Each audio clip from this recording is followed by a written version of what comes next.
Hello guys, magandang araw sa inyo lahat. Today is September 23. So maraming naging masaya kahapon kasi first event ng Live Good sa Philippines under Dream Makers Worldwide. So sa lahat ng hindi naka-attend, sana sa susunod maka-attend na kayo. Sa lahat ng mga hindi pa diamond, sana sa next event, ikaw naman ang sasampa sa stage at magiging isa sa mga diamond. So, share ko lang sa inyo ngayon, may mga tao na affiliates na member ng Live Good na hindi alam paano gagawin, paano sila kikita, paano nila sisimulan. So, unang-una, napakasimple lang yan. Una, learn the business. Aralin mo yung compensation plan. 6 ways to earn. Masterin mo yan. Kasi pag na-master mo yan, magiging madali na sa'yo kung paano sisimulan. So, pangalawa, promote the business. Paano mo ipopromote? Pwede kang through direct invite. Imbitahan mo isa-isa yung mga kaibigan mo. Pwede mong i-PM, pwede mong tawagan. Mas maganda tawagan mo na. Kasi pag kabisado mo na yung marketing plan, madali na sa yung explain niya pag tinawagan mo. Lahat ng tanong niya masasagot. Masasagot mo. Parang yung nag-invite sa akin si Kuya Noel. Tinawagan ako. So lahat ng tanong ko on the spot sinagot niya. Okay? So ganun din ang gawin mo. Aralin mo. Okay? Tawagan mo isa-isa. Okay, huwag ka lang pasa ng video. Hindi naman nila pinapansin yan eh. Kailangan masterin mo muna tapos ikaw mag-explain. Pag naunawaan na nila ng konti yan, tsaka mo na ipasa ngayon yung video na gusto mong ipasa. Sigurado panonoorin na nila yon. Okay, kasi meron na silang idea. May konti ng kaalaman kung paano kumikita. Kailangan ikaw magpapaliwanag ng tawagan mo. Okay? Or ipasok mo sa Zoom. Kung hindi talaga mapasok sa Zoom, tawagan mo. Kung hindi maipasok sa Zoom. Kasi minsan ini-invite mo eh. Papasama ng Zoom link. Sabi mo, umattend. Minsan hindi umattend. So yun, yung pinakamagandang step, yung tawagan mo na lang. At paliwanag mo yung business. So, syempre, dapat nga, alam mo yung business. Alam mo yung 6 ways to earn. Masterin mo siya. So, alam naman natin, lahat tayo nagtatrabaho as employee. Nagtrabaho as employee. So, di ba nag-aral muna tayo bago trabaho. Sa trabaho, may training din. Bago ka magsimula ng trabaho, ite-train ka muna. Okay? So, lahat po yan inaaral. Kasi paano mo gagawin yung negosyo kung hindi mo alam? Okay? Aralin mo yung negosyo, then i-promote mo yung business mo, post ka sa Facebook, i-promote mo, pag naging curious yung mga kakilala mo, pwedeng magtanong. Okay? Or, pinakamaganda yan, magkaroon ka ng house meeting. Sa loob ng bahay, mag-invite ka. Mga kapitbahay mo na, mga kaibigan, kamag-anak, ipunin mo sa isang bahay, at least mga 10 tao, pwede na yon. Kung ilan ang kasya sa sala mo. Kung may garahe ka, mas maganda. Ipunin mo, schedule mo, halimbawa, bukas ng alas 2, ngayong maghapon na to, mag-invite ka na. Kausapin mo na yung mga kapitbahay, kaibigan, sabi mo, punta ka sa bahay mamaya, alas 2. Ano meron? May kainan. Sabi mo kainan. Maganda ka ng pagkain, syempre, totohanin mo naman. Kahit sesto tsaka Spanish bread lang yan. At least kainan. Kung magpapansit ka, magpasopas ka, magpalugaw ka. Okay? Ano pag-usapan? Basta mahalaga. Kikita tayo ng pera. May lalabas na pera? Wala. Sabi mo agad wala.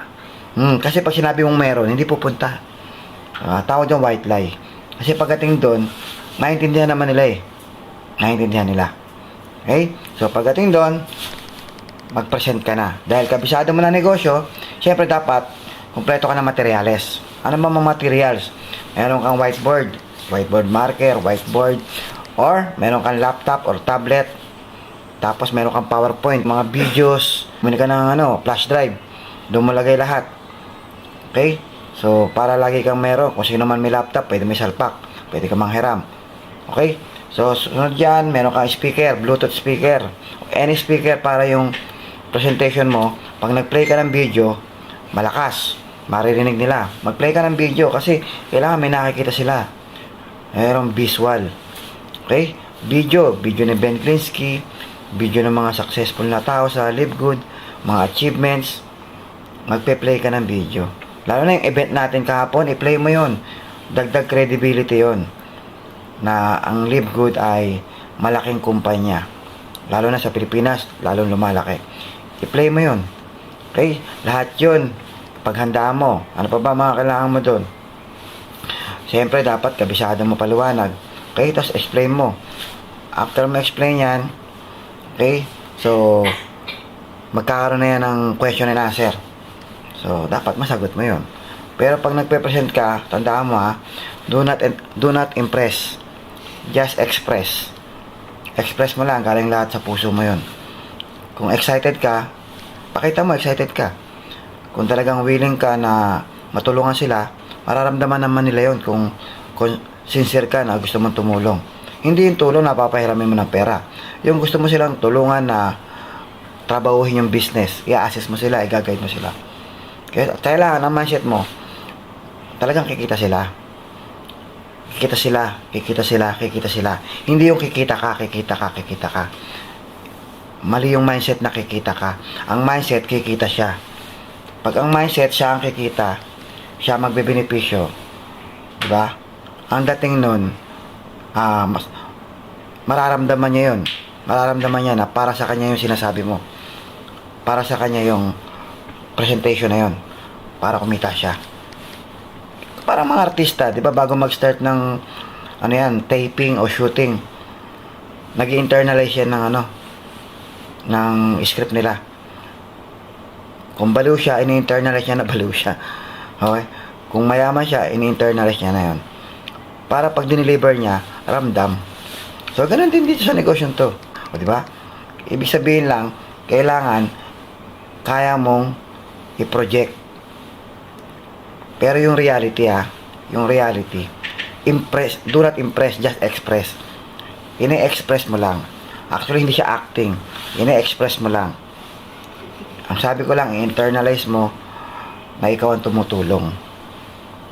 Diba? Ikaw ang tumutulong. Para ang delivery, maganda, sincere. Okay? So, huwag kang mamimilit. Kasi pag namimilit ka, ibig sabihin, hindi mo na-internalize. Hindi mo na-internalize na ikaw ang tumutulong. Meron bang tumutulong na namimilit? Siya magbebenepisyo niya. Pag ayaw niya, siyempre, sino nawalan? Eh di siya. Kasi ikaw nag-o-offer eh. So, pagka ikaw nag-o-offer, ang dating nun, take it or leave it lang yun. Diba? Hindi halatang namimilit ka. Hindi halatang namumwersa ka. Ang kailangan mo lang, ipakita kung ano yung pwede mangyari. Ipakita kung ano yung pwede niyang kitain. Ipakita sa kanya kung bakit niya kailangan gawin. Kailangan mag-create ka sa kanya ng needs.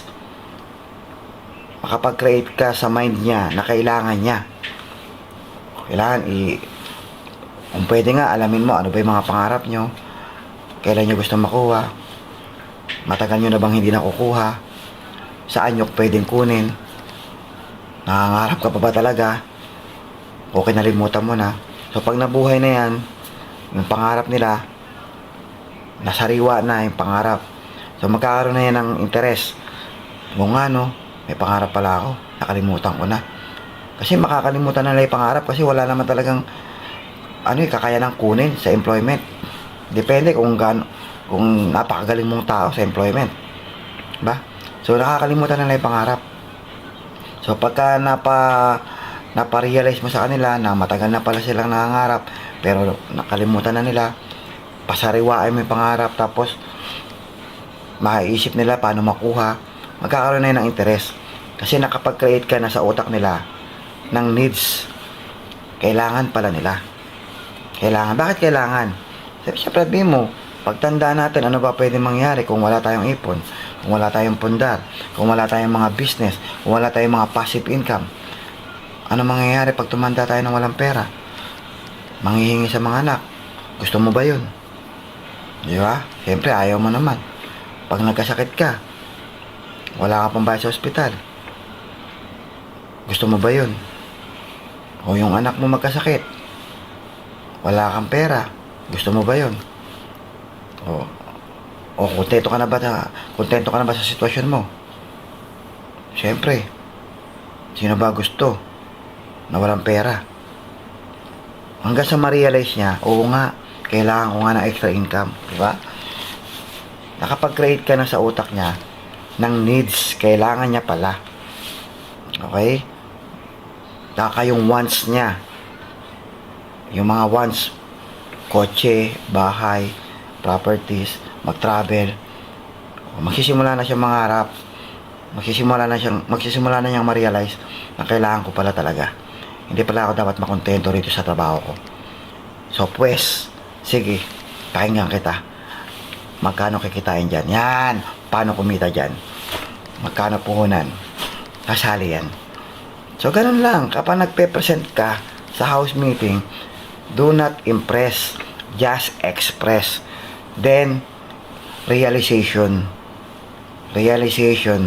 Then, mag-create ka sa utak niya ng needs. Ano yung mga needs niya? Ano yung mga wants niya? Magkukwento ka lang. Habang nagkukwento ka, ako, yung style ko, nag-express lang ako. Kasi kinukwento ko kung ano yung mga needs ko, ano yung mga wants ko, ano yung pinagdaanan ko sa employment, sa pagtitinda ng french fries. Yun yung kinukwento ko. Kasi, habang kinukwento ko yung self-experience ko, yung own experience ko, habang kinukwento ko yun, ramdam ko yun. Buhay ko yun eh. Hindi mo naman buhay, yung buhay ko yun.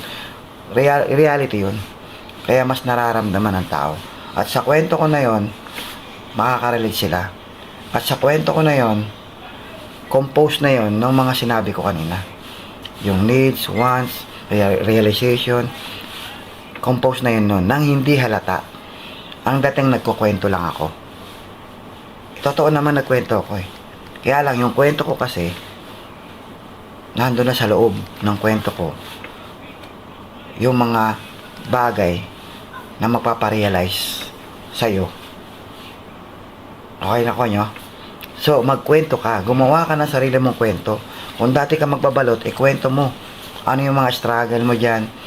Ano yung buhay mo? Ano yung buhay mo nung wala kang pera? Ano yung buhay nung uncle mo? Yung tatay mo? Yung lolo mo? Na hindi mo na gustong mangyari sa'yo? At hindi mo na gustong mangyari sa mga anak mo? Kung ano yung pinaghirapan mo? Ano yung hirap na dinaranas mo? Ikwento mo yun. Ramdam ng tao yun. At habang nagkukwento ka, hindi yung kwento mo na iintindihan nila. Hindi yung kwento mo ang nararamdaman nila. Ang nararamdaman nila, yung kwento nila. Yung kwento nila ang nararamdaman nila. Habang nagkukwento ka na mahirap ang buhay, nung nagkasakit yung anak ko, wala kang pera, yung nakaupo na nakikinig, nakaka-relate kasi nangyari sa kanya. Okay nyo? Nung wala kami pambayad ng kuryente, wala kami pambili ng ulam, lahat yan, nakaka-relate yung nakaupo. Pero ikaw, nagkukwento ka lang. Magkwento ka lang. At dapat, hindi mo masyadong ina-exaggerate kung ano lang yung totoo. Okay?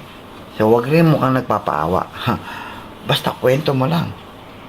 Nagkwento ba ako minsan? Nakita niyo ba ako nagkwento na umiiyak? Kahit sabihin kong gumagapang na kami sa hirap nung panahon na nagtitinda ako.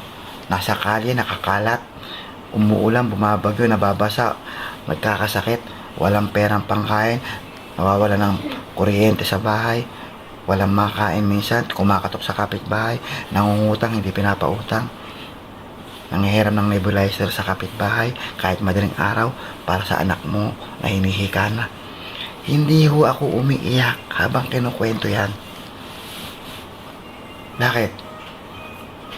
Kasi very grateful pa rin ako sa mga nangyayari sa akin. Kasi hindi lang yan ang nangyayari sa ibang tao, mas malala pa. Kaya ako, ang mahalaga buhay ka, kaya mong gumawa ng paraan. Huwag ka masyado madrama. Mas marami pang istorya na mas malala pa kaysa sa'yo. Ako mo? Kasi may lakas ka eh. Kaya mong gumawa ng pera. Minsan lang tinatamad ka. Minsan lang pinapasukan ka ng negatibo. Minsan lang nadi-discourage ka. Yun lang ang problema. So, minsan naghahanap ka ng motivation. Kagaya niya, nanonood ka sa akin, nanonood ka kay Chinkitan, nanonood ka sa mga ibang vlogger para ma-motivate ka. Ako, hindi na ako nanonood sa kanila para ma-motivate. Ang motivation ko, pakinggan mo yung hinaing ng pamilya mo. Motivation na yun. Tingnan mo yung kalagayan mo. Kung kontento ka na ba dyan, kontento na ba mga anak mo, tingnan mo lang sila, mamamotivate ka na. Sarili mong buhay, makakapagpamotivate sa'yo, sarili mong sitwasyon. Hindi mo na kailangan kumuha ng motivation sa ibang tao. Motivation lang, ang motivation ko, sarili ko, pamilya ko. Pag ako naghirap, kawawa sila. Pag ako nawala, kawawa sila. Lahat yan, motivation ko. Sarili ko. Siyempre, ayoko namang mamalimos pagtanda. Motivation ko rin yun. So, yun lang siguro. Then, pagka nakapagpasyente ka sa isang bahay, may magjo-join. Tapos, sa kabilang bahay naman, gagawin nyo na naman sa kabilang bahay. May magjo-join na naman. Di dumadami na kayo nag-i-invite. Kasi dumadami na member. Dumadami na naghahakot. Di parami ng parami. Dati, 5 lang, naging 10, naging 20 na. Hanggang uupa na kayo ng isang McDonald's, function room. Hati-hati kayo. Malaki naman ang direct referral dito kayang-kaya. Di ba? 50% direct referral. May second, third, fourth, fifth level pa yan. Di ba? So, kayang-kaya na. Tapos, kailangan ma-duplicate ka. Yung ginagawa mo, kung ikaw ang speaker, dapat nakakapagturo ka na.